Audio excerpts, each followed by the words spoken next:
नमस्कार दोस्तों। वो तब नहीं रोया था जब मणिपुर में बेटियों की नग्न परेड कराई गई थी। वो तब भी नहीं रोया था जब काशी कॉरिडोर बनाने के नाम पर सैकड़ों सैकड़ों साल पुराने मंदिर तोड़े जा रहे थे। वह तब भी नहीं रोया था जब अयोध्या में राम मंदिर के नाम पर भक्तों से आए चंदे को लूटा जा रहा था और जमीन खरीदने के नाम पे घोटाले पर घोटाले किए जा रहे थे। डेवलपमेंट के नाम पर घोटाले किए जा रहे थे। मंदिर के सामान खरीदने के नाम पे घोटाले किए जा रहे थे। वो तब भी नहीं रोया था जब हजारों लोगों के घर तोड़ दिए गए अयोध्या में। वो बेघर हो गए। बिलखती हुई माएं, बिलखते हुए बच्चे, बिलखते हुए लोग। वो तब भी नहीं रोया जब बनारस में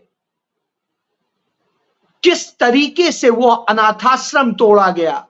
80 घाट तोड़ने के लिए, उन झुग्गियों को, गरीबों को तोड़ने के लिए सारी साजिशें रच ली गई। वो तब भी नहीं रोया जब तमाम जमीनें, तमाम संपत्तियां देश के गुजरातियों ने कब्जा कर ली। वो तब भी नहीं रोया जब नूह में तमाम लोगों को मारा जा रहा था, तमाम लोगों के हक मारे जा रहे थे। वो तब भी नहीं रोया जब काशी में सरस्वती फाटक, मां सरस्वती का फाटक था और बाबा की, काशी विश्वनाथ बाबा की कचहरी को तोड़ दिया गया।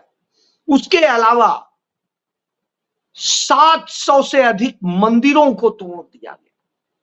वो तब भी नहीं रोया जब मां गंगा ने मुझे बुलाया है कहने वाले की उसी गंगा में 20 गंदे नाले शहर के छोड़ दिए गए।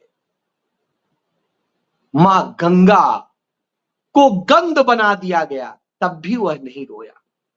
उसने तो सिर्फ वह सौंदर्यीकरण किया कि तमाम सारे धार्मिक तुष्टीकरण हो सके। उसने वह तुष्टीकरण किया कि कैसे गुजरातियों को यहां धंधा मिले। उसने ये किया कि कैसे गुजराती यहां की जमीनों पे कब्जा कर ले और उसने इसके लिए काम किया कि देश के पूरे धंधे में या तो गुजराती कब्जा करेंगे या चीन कब्जा करेगा। लेकिन तब भी उसके आंखों में आंसू नहीं आए थे जब लाखों लोग कोरोना के दौरान मर रहे थे, उनके परिवार की हालत बिगड़ रही थी, तमाम लोग बिलख रहे थे, मौत के मुंह में जा रहे थे। किसी को बेड नहीं मिल रहा था, किसी को दवाएं नहीं मिल रही थी, किसी को इंजेक्शन नहीं मिल रहा था, किसी को ऑक्सीजन नहीं मिल रही थी, किसी को डॉक्टर नहीं मिल रहे थे, किसी को खाना नहीं मिल रहा था। कोई पैदल चला जा रहा था, कोई धूप में तप रहा था, कोई सड़क के किनारे पड़ा था, कोई बेरोजगारी से तंग आकर आत्महत्या कर रहा था, कोई युवा मर रहा था, कहीं बेटियों की आबरू लूटी जा रही थी। और ये लूटने वाले, ये धंधा करने वाले, ये काला बाजारी करने वाले कौन थे? भारतीय जनता पार्टी के लोग थे। उनके लोग थे जो कहते हैं मैं भी चौकीदार। वो लोग थे जो कहते हैं मोदी जी का परिवार, मोदी का परिवार। वो लोग थे ये। उन लोगों ने किया। नरेंद्र मोदी के प्रस्तावक वह भी मर गए, बिलखते बिलखते। न सही इलाज मिला, न अस्पताल में देखने को मिल रहा। याद करिए, यही वजह है कि इस बार वो महामना मदन मोहन मालवीय के परिवार को भी भूल गए।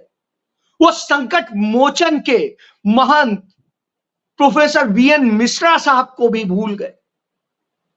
वो भूल गए इस बार सबको, क्योंकि इस बार वो राजा हैं, वो महाराजा हैं। वो किंग है, वो बादशाह है। बादशाह तो अपने आप को फकीर कहता है, होता नहीं है। तो आज उस स्थिति में था, उस बनारस में जब रोड शो कर रहे थे तो रोड को आधे का आधा कर दिया गया था। दोनों तरफ जिस तरीके से बैरिकेडिंग की गई थी, सब किया गया था। उसी बनारस के लोग जिन्होंने उन्हें चुना है, उस बनारस के लोगों को 2 दिन सड़क पर चलना निकलना दूभर हो गया।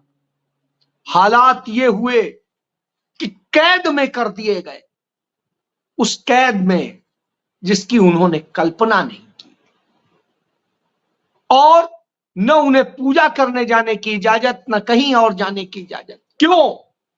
क्योंकि महाराज आज जाएंगे, उस रोड से निकलेंगे, उस मंदिर में जाएंगे, तो आपको कैसे अनुमति हो सकती है?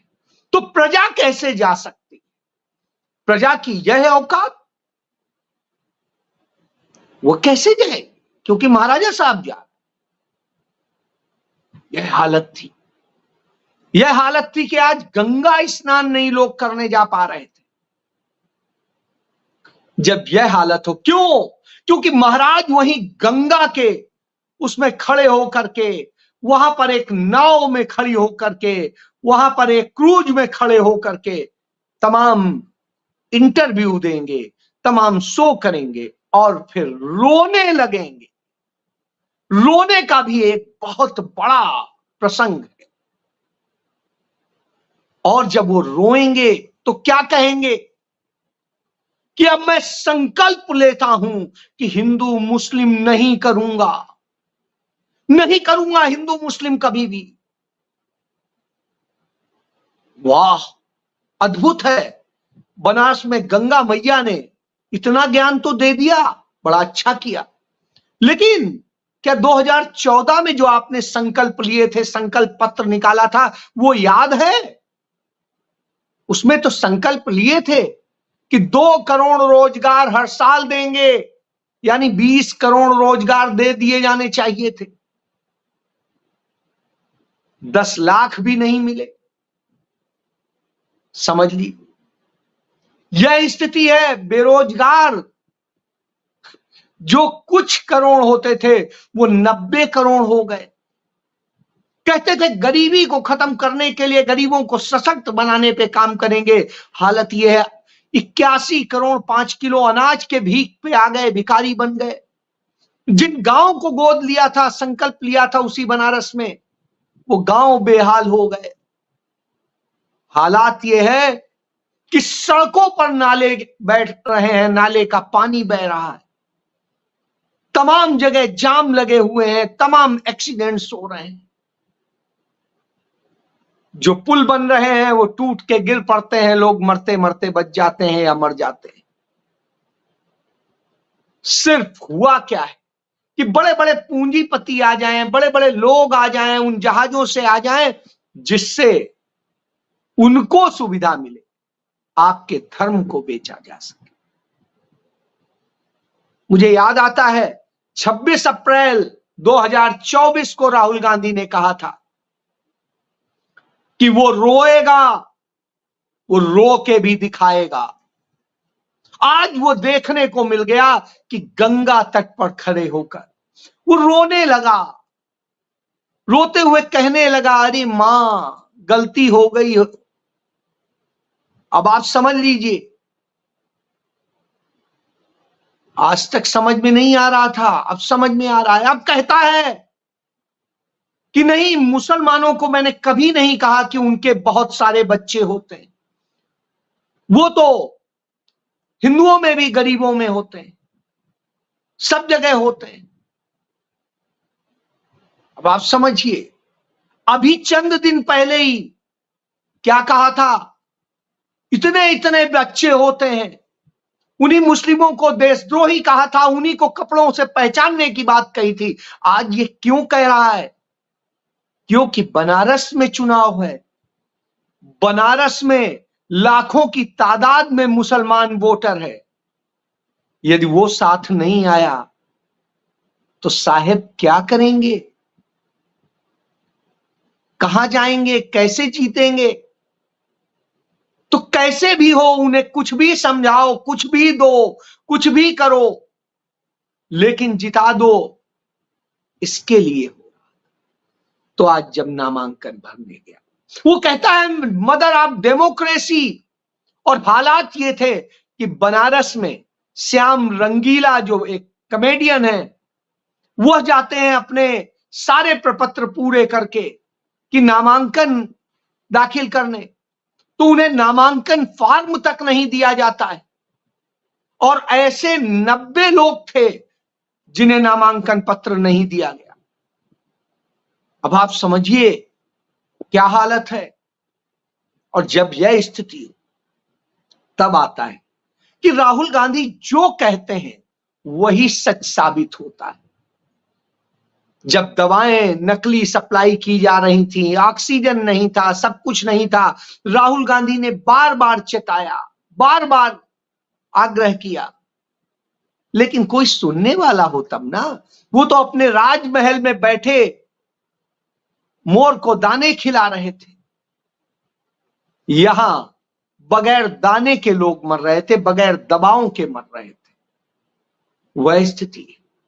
बहरहाल, तो राहुल गांधी ने कहा था रोने का करेगा, आज रो दिया।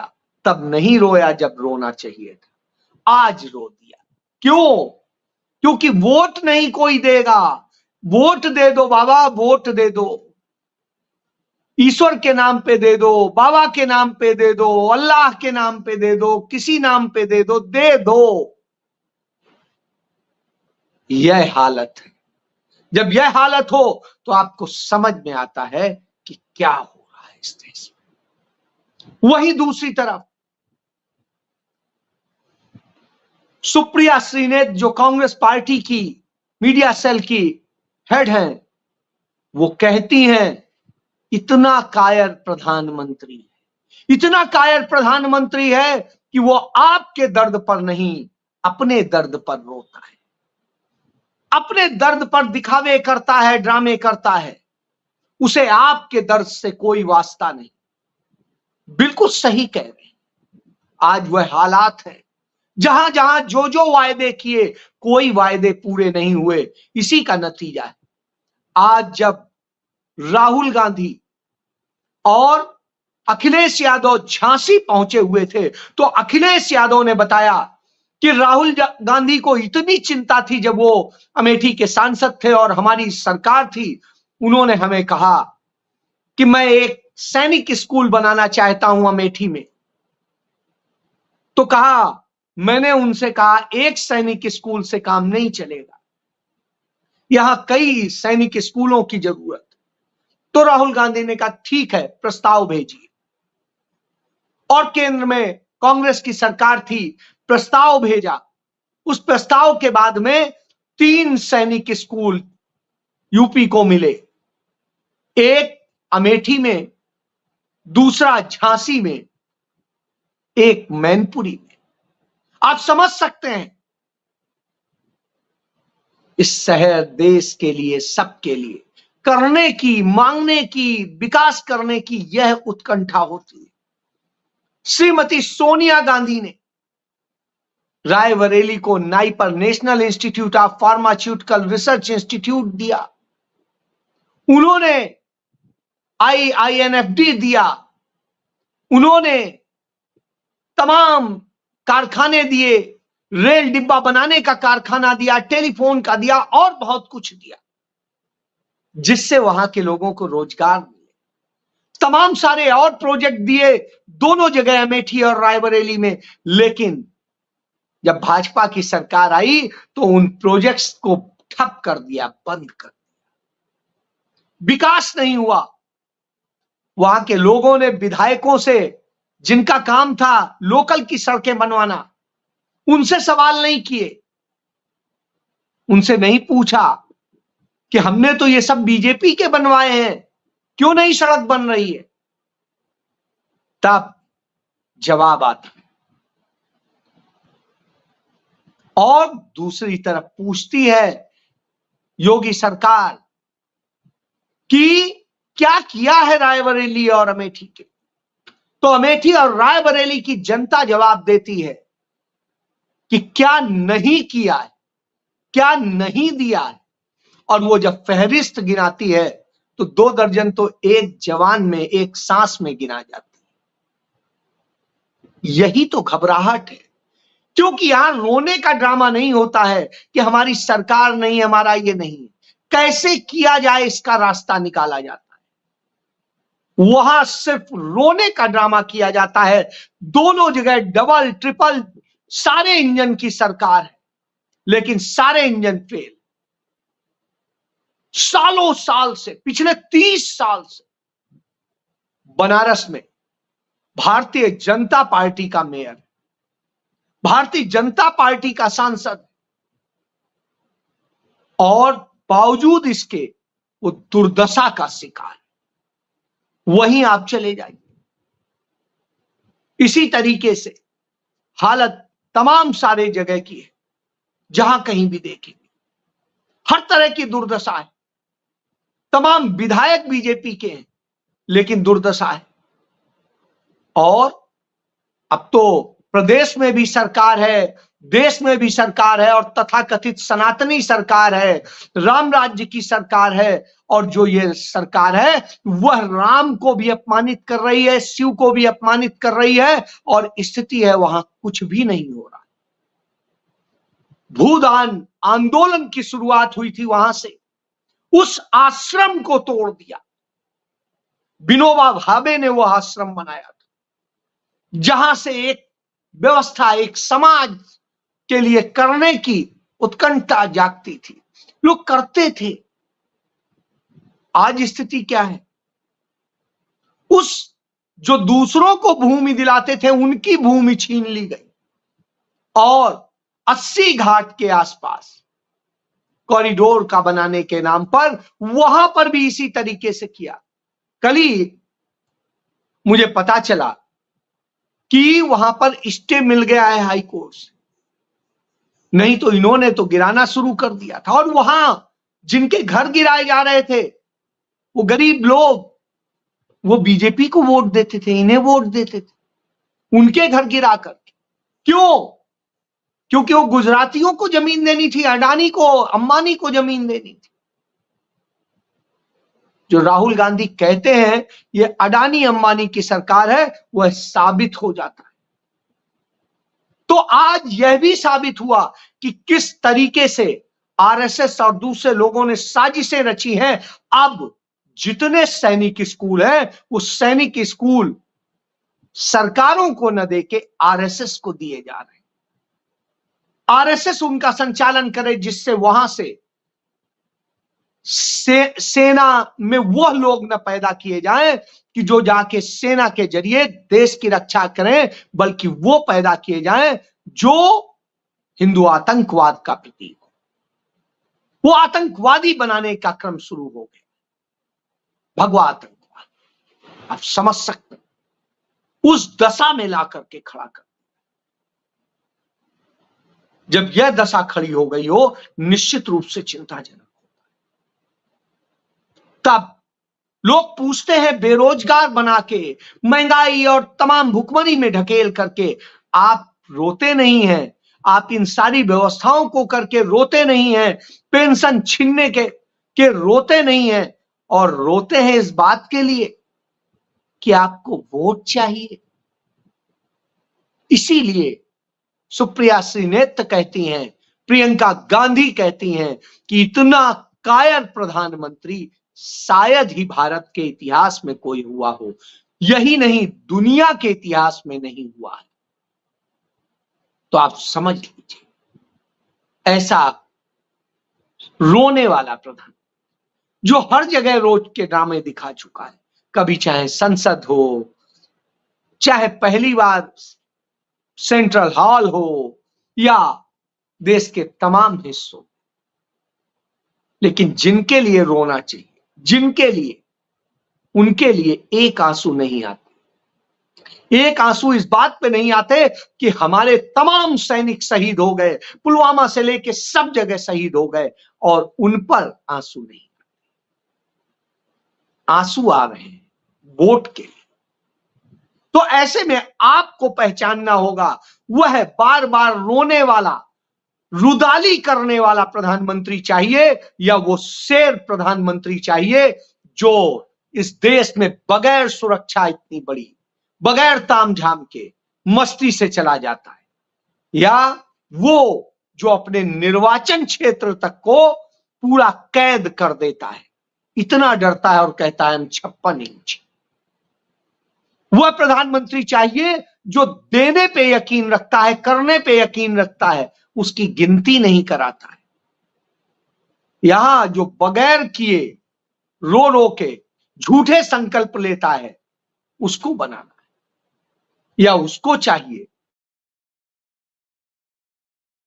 सर्वधर्म संभाव की बात करता है, सर्वजन हिताय सर्वजन सुखाय की बात करता है, वह जननायक राहुल गांधी चाहिए। फैसला आपको करना है, क्योंकि यह निर्णायक वक्त है। जय